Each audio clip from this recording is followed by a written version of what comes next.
So today I'm talking to Vicki Clark, who is a coach for neurodivergent brains. Can I say that? Yes, you absolutely can. Neon mind coaching. Yes. Hi, Vicki. Hi. Would you like to introduce yourself? You might do a better job than me. That's okay. So I am an ADHD and neurodiversity coach. I know that ADHD is a neurodiversity, but I've sort of split them out just slightly because I think ADHD is quite a hot topic at the moment, and it's something that a lot of people are looking for. I have ADHD myself as well, so it's something that I am very familiar with, which is what led me into kind of coaching. Oh, okay. So what did you do before that then? I have had a very typically ADHD life. Have you always known that? Because ADHD, we will kind of delve at some point, but ADHD, you wouldn't have been diagnosed with that as a youngster because it wasn't a thing. No, it really wasn't a thing. So I was diagnosed about 3.5 years ago. Oh, right. So very recently. Very recently. And yeah, that was kind of what led me to coaching really, because when I was diagnosed, I sort of thought, well, I need to understand this now. I need someone to talk to about this.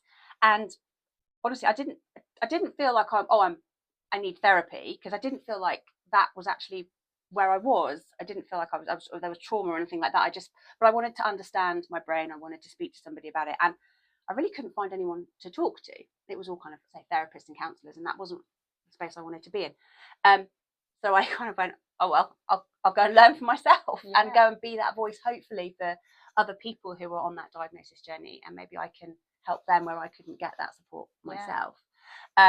So what did you do before then? So lots of things, which I think is quite typical of people with ADHD. There's this kind of slight pinball career nature.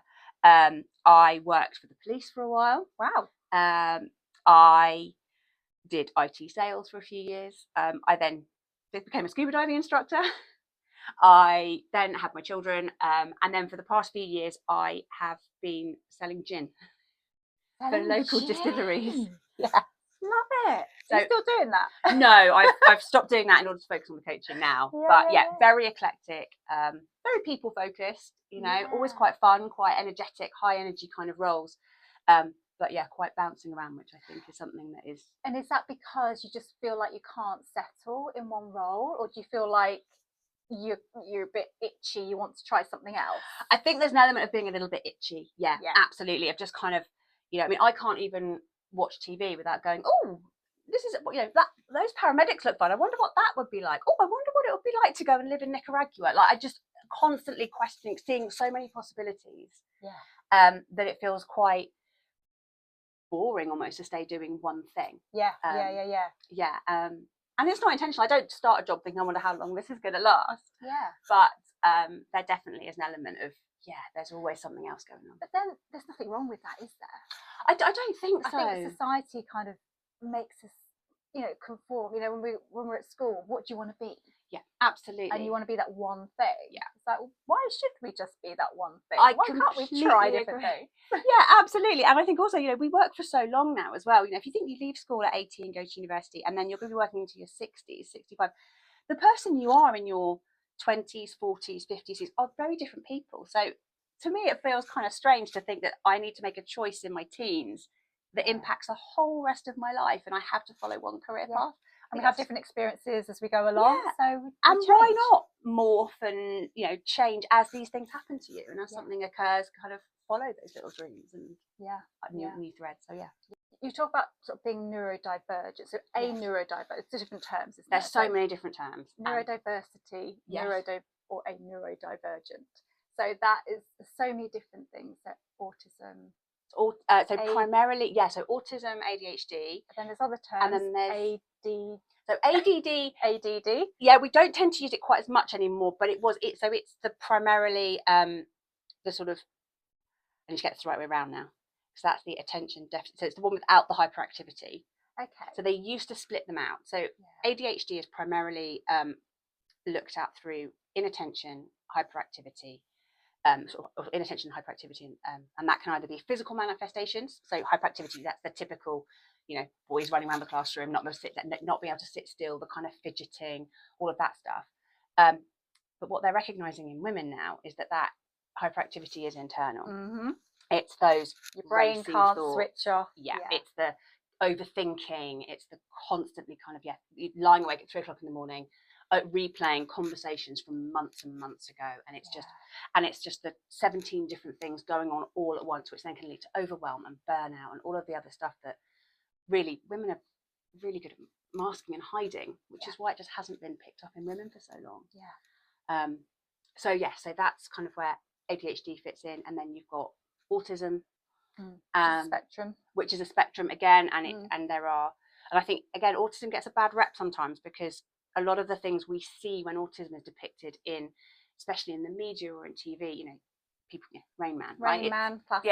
I grew up watching Benny and June. It's the same thing. It's kind of those really sort of on the margins of functioning, when actually, again, autistic minds are fantastic. And I think we're starting to see this now, that the people at that kind of other end of the spectrum who are really talented and, really, just what's the word I'm looking for, kind of really important members of society. And anybody can have any job and do anything, but we kind of silo people off and put labels on them, and then they kind of get stuck, and then that's what happens is then people kind of, they sort of pattern match, and they go, oh well, if you've got autism, my knowledge of autism is this, therefore you must be like that, rather than learning what actually it really is for the majority of people. And then you've got all the other things that come into neurodiversity as well, which are things like dyspraxia, dyscalculia, dysgraphia, and dyslexia, that was another one, isn't that was it. And all of those they're all sort of executive dysfunction, processing issues with the brain, and then it also incorporates Tourette's and tic disorders.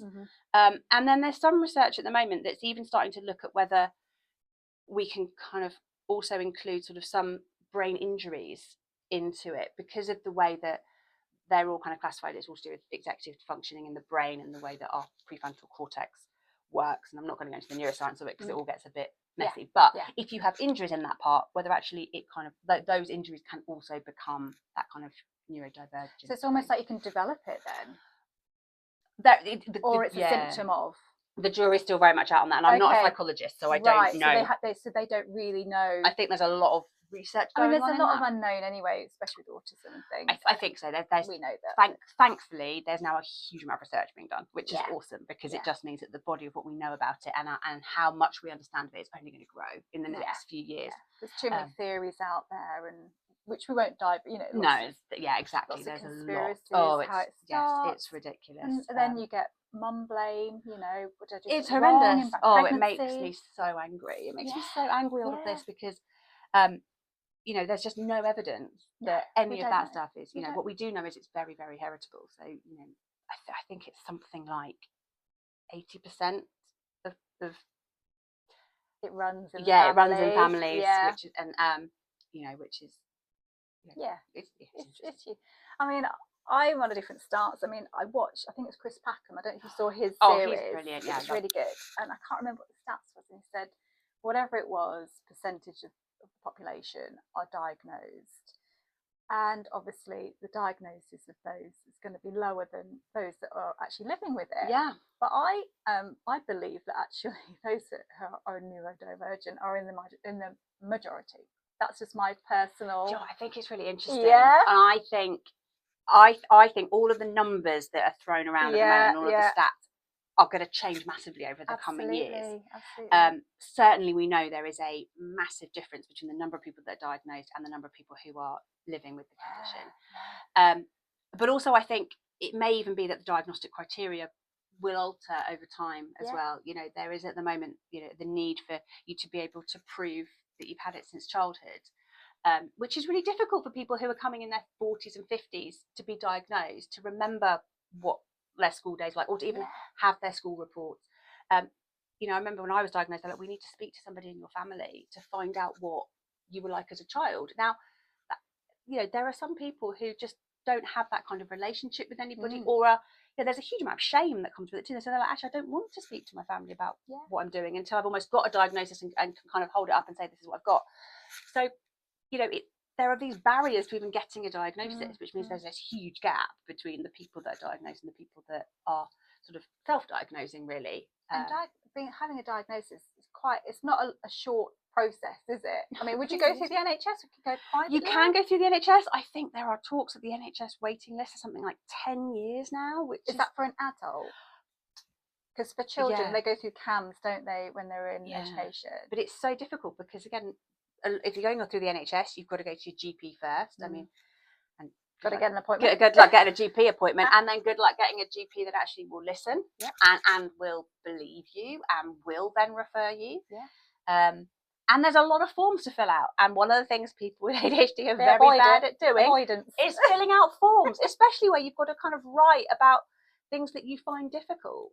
You know, it's one of my real bugbears about ADHD, actually, or a lot of neurodivergence, is your diagnosis is based on how much you struggle, how hard you make life for not just yourself, but for other people. You know, and it's like, well, actually, that again, it's just putting that real kind of blame on people of actually, you've got to be, you know, you've got to be a problem to society in order to get a diagnosis. It's crazy, isn't it? Which I think is just madness. Because we want a diagnosis for various reasons, but a lot of it's just to understand like, what we're doing, how we're doing. It might not be that we need medication, which there is for ADHD, isn't there? There is, else, but for me, and partly why I love coaching, is that actually you know, there are some amazing ways that once you start to understand how the ADHD brain works, you know, you can create systems and things in place that actually really work with your brain and get the most out of yourself. I have no issue with people who choose to medicate at all, and I find it really fascinating talking to people who do. But for me, I kind of want to ramp up the good bits of ADHD, and I want to kind of home into those the strengths of it. Absolutely. So is that how you work with people? So do you work on a one-to-one with people? I primarily work one-to-one. Yeah, absolutely. Is that in person or can it be online as well? Both. You know, a lot of stuff is online these days. A lot of people are busy, and it's just easier to, you know, jump on a Zoom call. And there's a safety net there as well, you know, of all that kind of stuff.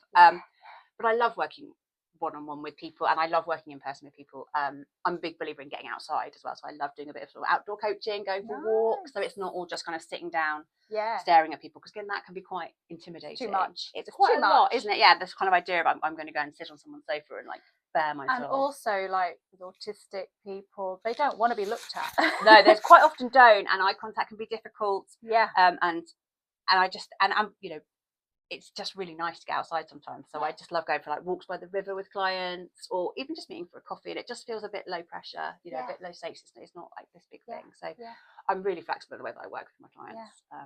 So what kind of clients would come to you? So obviously those that have a diagnosis or possibly not a diagnosis. They don't have to have a diagnosis. Absolutely not. No. You know, because it's just such a nightmare to get one. So they might have a suspicion. They will often have a suspicion. But one of the wonderful things about, well, when I say wonderful things about ADHD, is that because it's trait-based, you know, as the whole adage of, everyone's a bit ADHD. Well, it's because they are things that, you know, are found throughout society, but it's just about the intensity of them is what tips them over into ADHD. And how you can manage it as well. Absolutely. But it means that they're all things that anybody can kind of struggle with, you know, procrastination, timekeeping. You know, you don't have to be diagnosed ADHD to work with me. I will happily work with anybody. And what I also like to do is actually work with people who are, I do what I call supporter coaching. So people who are parents to neurodiverse children or partners to neurodiverse individuals. You know, sometimes there are other things going on as well. So it's trying to just have a space to talk through, unpick, and work out who this kind of wonderful human in front of you actually is, and all of the different things that make them up. But also how to then support them. And the things that you can maybe try, or the things that you can maybe do that might just help them to thrive as well. And it can help you as well, because living with somebody who's got something, neurodiversion, they'll have their own little quirks, their own traits, their own ways of doing things, their own ways of communicating. Everyone's brains work so differently, even within the, you know, which I guess is why it's called neurodiversity, right? We are all different. And so which is what I love working with my clients, because we're coming up with just the most fun ways to kind of So put structures is it in place. strategies then? A lot of it is strategies. Yeah. So strategies and so structures. people that come to you, are they people that are struggling with work? Have they got their own business? Are they just struggling with life? It's all of that, really. Yeah, because it shows up everywhere. Yeah. You know, and quite often people who are struggling in one area will be struggling in another as well. Yeah. And quite often you'll find though is that there'll be a sort of a point that kind of tips them to the point where they go, I need some help with this. But it's quite often in a transitional space, you know, so maybe they've been working and then they change jobs, and the job environment is not the same as their old job environment, and therefore the coping strategies they had before aren't working anymore. Yeah. Or for me, I really struggled when my kids were born. Suddenly all that extra kind of, you know, mental load of looking after a baby kind of was like, oh my God, this is really hard. Yeah. Any What an adult now. Yeah, exactly. I've got to be a grown up. Yeah. But you know, I found, you know, for me, having kids and the lack of sleep really, really, really hard, and you know, just not being able to kind of ever feel like my brain quite got the rest it needed, which is really hard when you've got an overactive brain anyway. You're like, can someone just let this thing shut off? No, because my kid's crying again.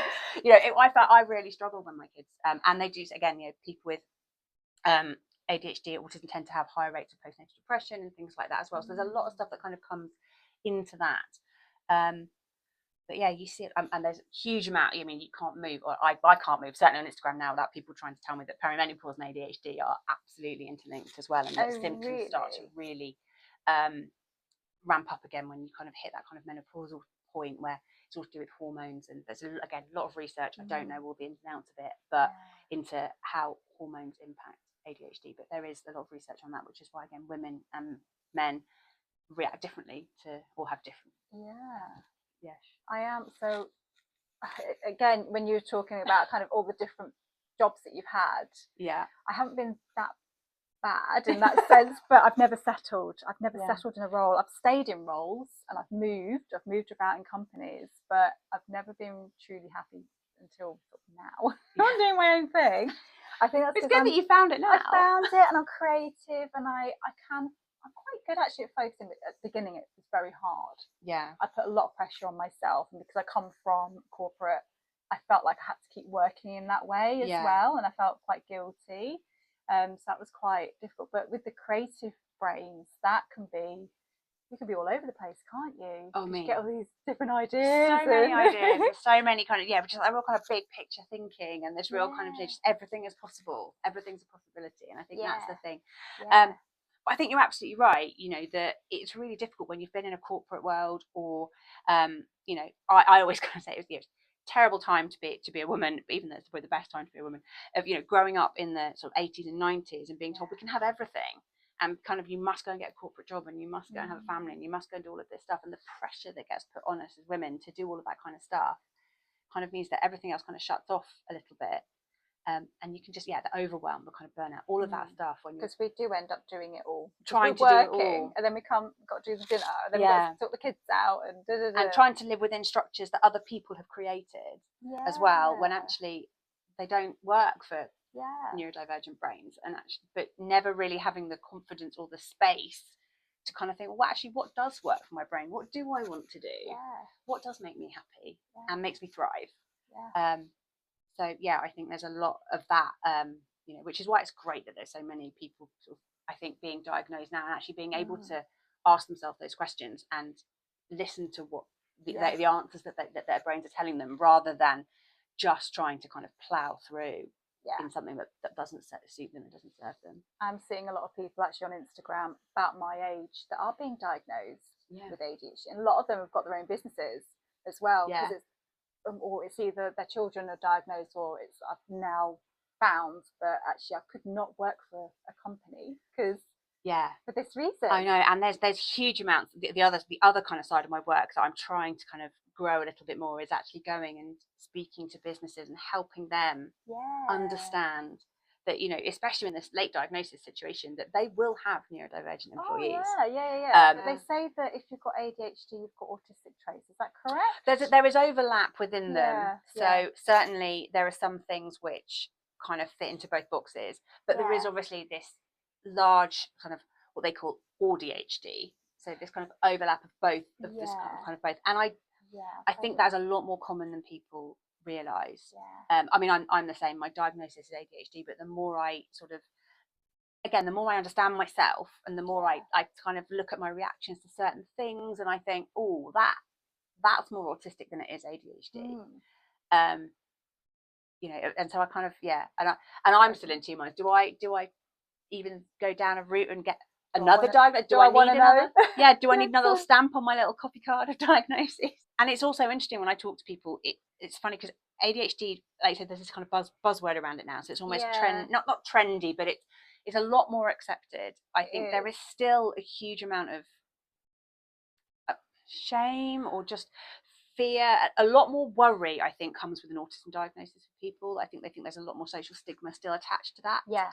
Because ADHD is it was quite a newish term. Is it like 2000 when it was Do you know, I don't actually know. I'm pretty sure I've kind of read about it before, where it wasn't really. It was. I think it might have been the 80s, but I don't know. I don't know. Yeah. But certainly, you know, for a long time, they thought it was only in children. You grew out of it, and it was only in boys.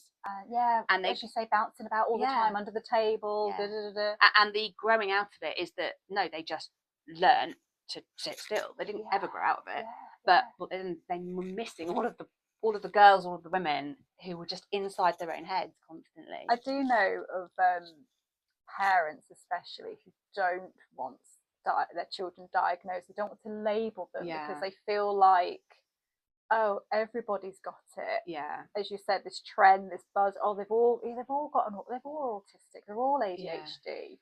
But it's not the case, is it? It's just more. There's more awareness now. Yeah, I think that's it.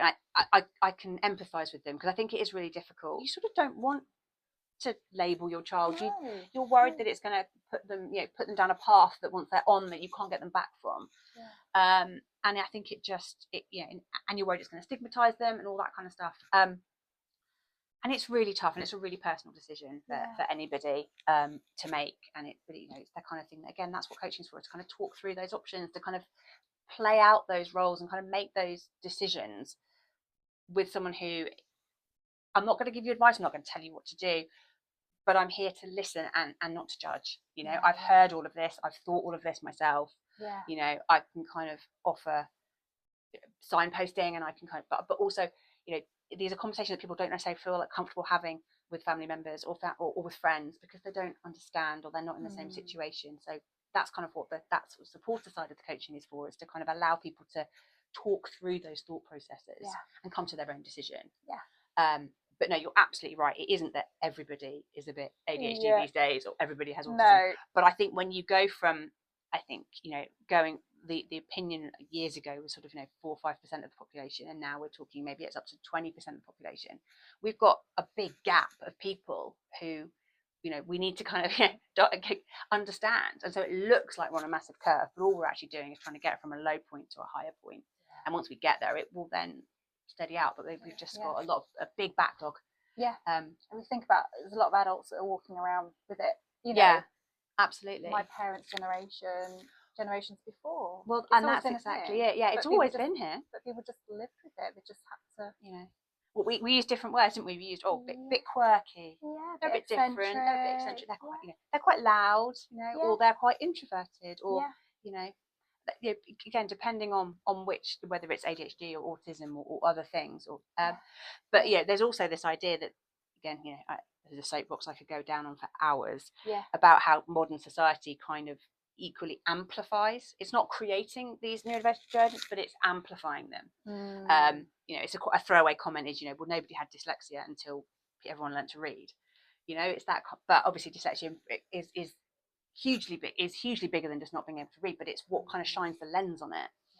And modern society, especially with social media and kind of all of that sort of stuff, constantly on our phones, constantly having information thrown at us, constantly, ting ting, we're always got to be on, is absolute just, it's horrendous for the ADHD not brain. Helping, is it? Doesn't help. So it massively amplifies all of the things where, if I was a 16th century goat herder, I wouldn't have had half of the kind of inputs and half of those things, so my brain wouldn't have been as active anyway. You've literally got all the tabs on. And then we haven't even touched on things like rejection sensitivity, which is a huge part of ADHD.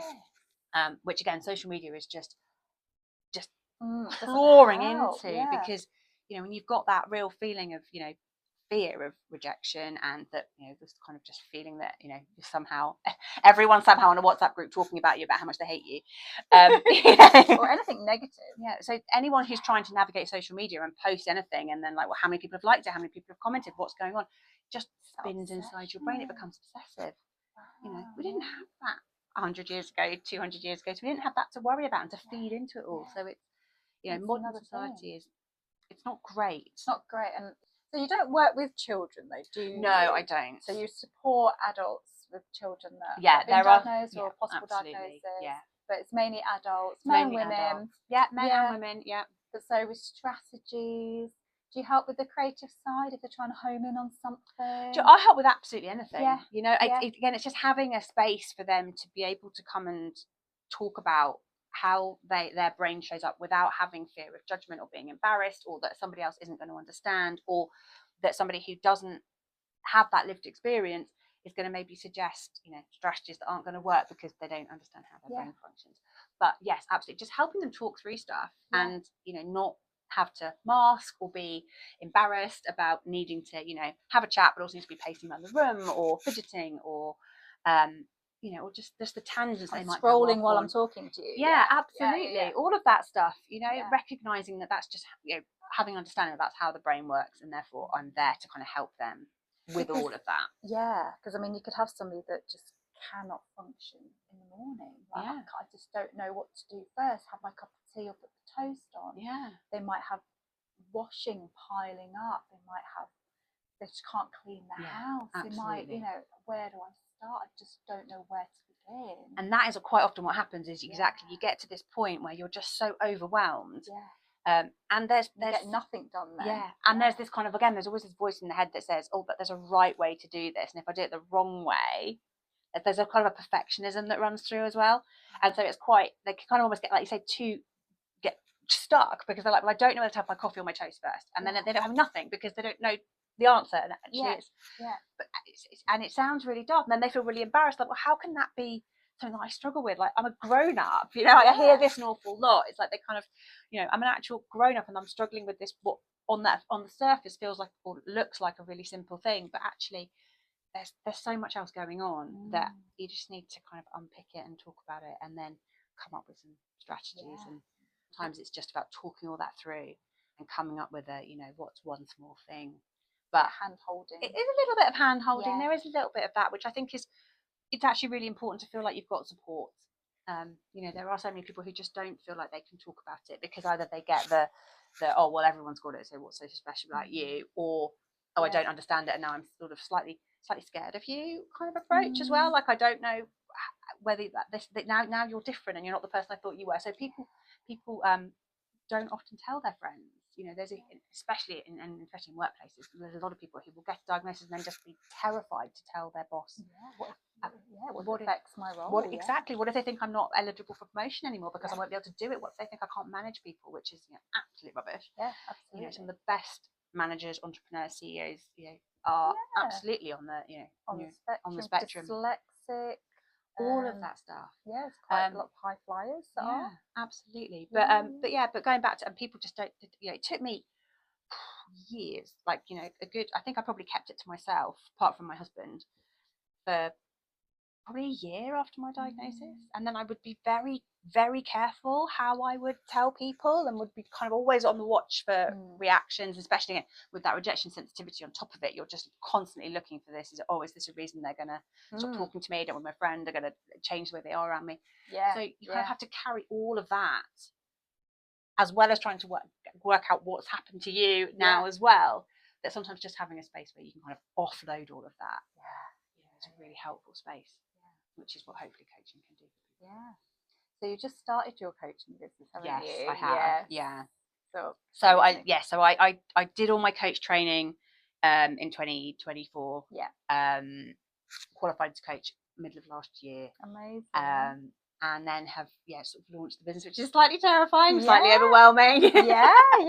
Just now you're on your own. You haven't got somebody to tell you what to do in the workplace. No, absolutely not. But then that's good. It is quite good. I'm very fortunate. My husband has his own business, so he's kind of He is just, you know, he's got help. some ideas, and he can kind of give me some advice and all that kind of stuff. And the coaching community is such a friendly community as well. There's all the people that I've trained with, but all the other coaches I've come across, everyone just wants to support everybody else, which I really love. So there's loads of people I can go to for advice and for help.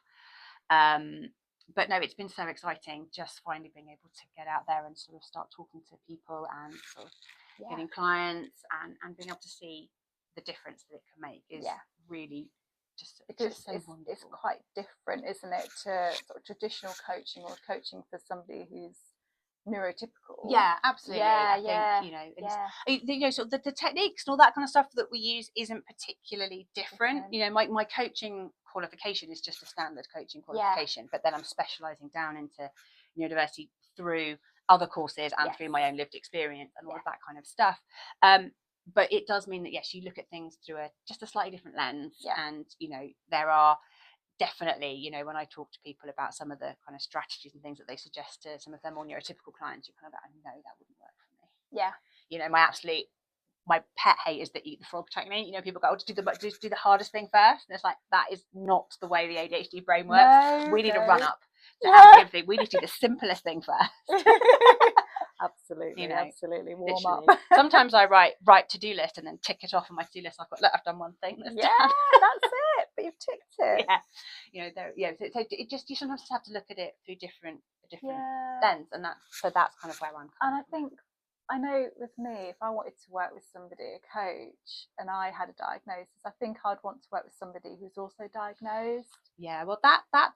I think that's important. Yeah, and absolutely. It's like having a Senko at school, but they're not diagnosed, so they don't really totally get it. Yeah, I think what's really good in exactly in those situations is there's a whole, like, it's almost like there's a whole language that you both speak, that you both understand. Yeah, you're not having to kind of educate the person that's supposed to be helping you in the same way. Yeah, but also there's a huge amount of people pleasing. I've definitely had situations where I've been sat with a neurotypical coach and they might say, oh, have you tried this? And because I want them to feel good, I'll be like, oh yeah, no, that sounds really useful, yeah, I'll try that, and I'll know full well that's never going to work, that's not, but I don't keep shutting people down. I don't want to say to them, you don't understand me, or because I don't want to be difficult, you know, there's this real, you get that teenage, you don't understand me. Exactly, you know, because more than wanting help, I want the person to think that I've been a good client as well. So it's really hard. So it's about breaking down those barriers and kind of going, well, actually, you know, you've got to create that kind of really safe space where someone can turn around and go, no, that's not going to work, that's rubbish. But also just and be able to pick up on that. And I think sometimes having a diagnosis as well is helpful. I don't think it's necessarily mandatory. I'm not saying that anybody who wants to get a coach who's got neurodiversity must go and get a coach who also has you know, ADHD or autism like that. But I think I certainly get the feedback that it's helpful. Yeah. But then, as you say, everyone's different as well. So you're learning all the time. Constantly. Like, you're going to see people coming. Yeah. That's really interesting, actually. Really different people. I love meeting people. I love all different people, and I think it really appeals to my brain because every client is different. Yeah. You'll get somebody who doesn't want to speak, somebody that won't stop talking. I know people who come up with them, and I love the creativity of just the most amazing strategies that people put in place to get through their lives. You know, and they kind of go, oh, I think, and they'll come up with something, and they'll be like, oh, I'm going to try doing this, and I'll just be going, that's mental, and then they'll come back and be like, it works so well. I'm like, brilliant, I love this. You know, because it's just, again, that real creativity and that. And they're very visual as well. Do you need things like post-it notes everywhere to help? Some are. I am. I mean, I'm like a toddler, so I like a sticker chart. But not everyone is. Not everyone is, and I think that's also really important, is to remember that actually everyone has to come up with their own strategies and their own ways of working. But again, I'm just there to kind of help structure that thinking and help them kind of give them, again, that safe space to be able to do that. Yeah. You know, where they don't feel judged and they don't feel like they have to come up with a grown-up solution or something like that. Toddlerify if that's what you need to do. Exactly. We're all different. We are all different. Yeah. But even if you're not neurodivergent, you know, you still need your own strategies. Absolutely, and that's the thing as well. You know, I can work with neurotypical clients in the same way. That actually, again, they just need to come up with their own strategies and their own things, and have the freedom to do it. Yeah, because we all get overwhelmed, whatever it might be. Yeah, there's so much of it, especially work, stress, life. We don't know what to do. You know, it's huge at the moment. You know, overwhelm, burnout. You know, you just kind of really see it. It's just everywhere, and it's so sad that it's everywhere. Yeah. And it's so sad that some people don't feel that they can actually go and get support for it as well. That actually, again, they must put a mask on, you know, regardless of, you know, how their brain functions. People are putting masks on and just kind of going about their day pretending to be okay. Yeah, and they're not. No, they're not. No, or they're they really feel not. like, you know, I want to do this thing, but I can't do it because I'm working long hours, or I'm Yeah. tired, or got a baby that's keeping me up all night. Exactly, and this just constant culture of more, Yeah. climb. And now with all Yeah. Instagram and everything's instant. Exactly. Like, we want results now. Yeah, and straight away, you know. Straight away. I know. I mean, I launched my website and I was like, why am I not suddenly full of clients within 5 minutes? So I was like, hang on, what do you mean I've got to wait and I've actually got to grow a pipeline? I was like, this is ridiculous. Yeah. I take it as a coach, you need to see a coach as well. Yeah, I mean, I do. Yeah.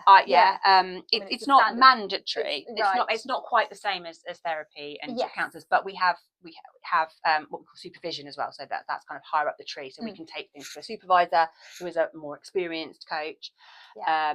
And I'm currently working actually with a really great supervisor who is also neurodivergent, so it's fantastic. Amazing. So again, you're starting to see these kind of little arms filter out, brilliant. which is really Love cool. It. Yeah. So yeah, that's awesome. But yeah, you one of the things you learn through coaching is how important just having space to reflect and learn about yourself and learn about how your brain works, and that's true for everybody. Yeah. Is so actually, I was like, I can't possibly be a coach if I don't have a coach. Yeah. I've got to go and do this work on myself as well. Yeah. And it's brilliant. Because when you're putting these strategies in, or somebody's coming up with these strategies, do you kind of think, that's really good. Oh, I've stolen so many. I'm going to try that. I steal so many of them from clients. Yeah, all the time. So it must really work both ways, really. Absolutely. Yeah, it really And you probably does. have these conversations with them as well. It's like, oh yeah, I'm going to try that too. And Yeah. let's talk about it next time. Yeah, absolutely. Will it work? Yeah, absolutely. Always. You know, it's really interesting to see how things work and how they adapt, and how, you know, I might adapt to strategy or they might adapt to strategy.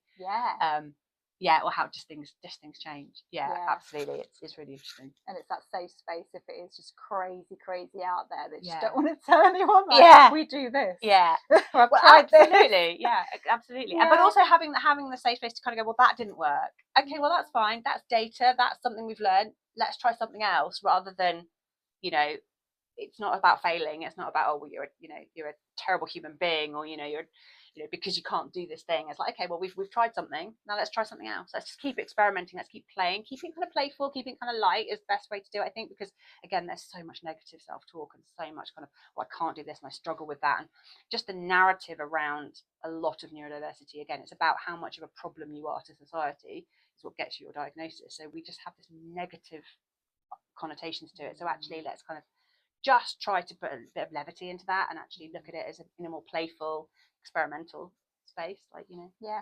I mean, do you find that it's a lot of women that are quite open to coming for coaching, and the men just sort of get on with it? Or I think getting a mix. I'm getting a bit of a mix, but I think it's interesting. I think especially like in a sort of a workplace setting, coaching has become again quite accepted to have a coach. It's almost become what they kind of call socially acceptable sort of therapy almost. It's like there's therapist, so it's kind of almost the gateway to therapy almost. Like, you know, we spend quite a lot of time as coaches kind of constantly assessing, going, is this still a coaching problem, or actually if things are coming about that are a little bit more deep, a little bit more kind of deep rooted, a bit more sort of from the past, actually at some point actually you might need to go and see a therapist as well. You know, you can see both.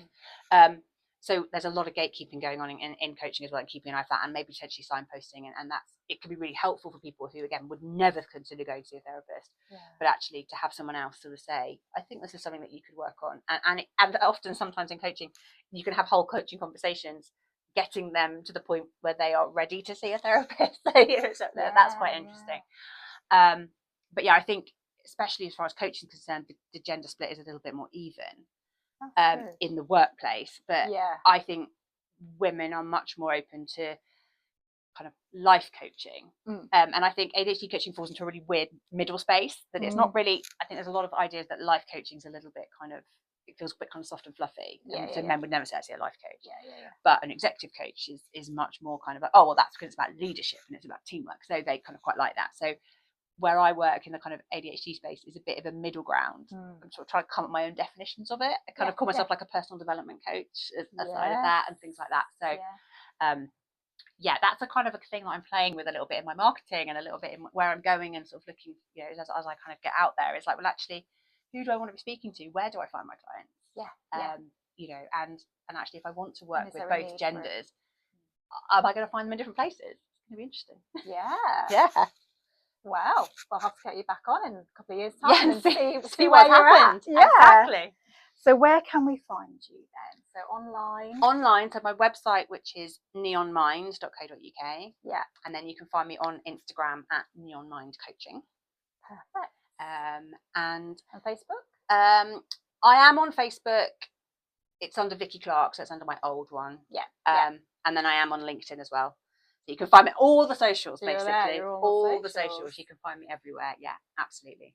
Perfect. And you're based in Marlow. Based in Marlow. Bucks, but yes. You'll work remotely as well. I'll work remotely. I will go and see clients. Clients can come to me. It's super flexible. Whatever works best for them. Yeah. Actually, I'm very happy to do, because it's about putting them in a space where they're really comfortable. So yeah, and a bit of mix and match too. You know, I have clients who kind of want a session when they go on holiday, so we'll do a quick Zoom and then I'll see them again in the coffee shop. You know, brilliant. The following month. A hybrid. Yeah. A hybrid. Yeah. Perfect. Oh, thank you so much for talking to me today, Oh, Vicki. it's been an absolute joy. Brilliant.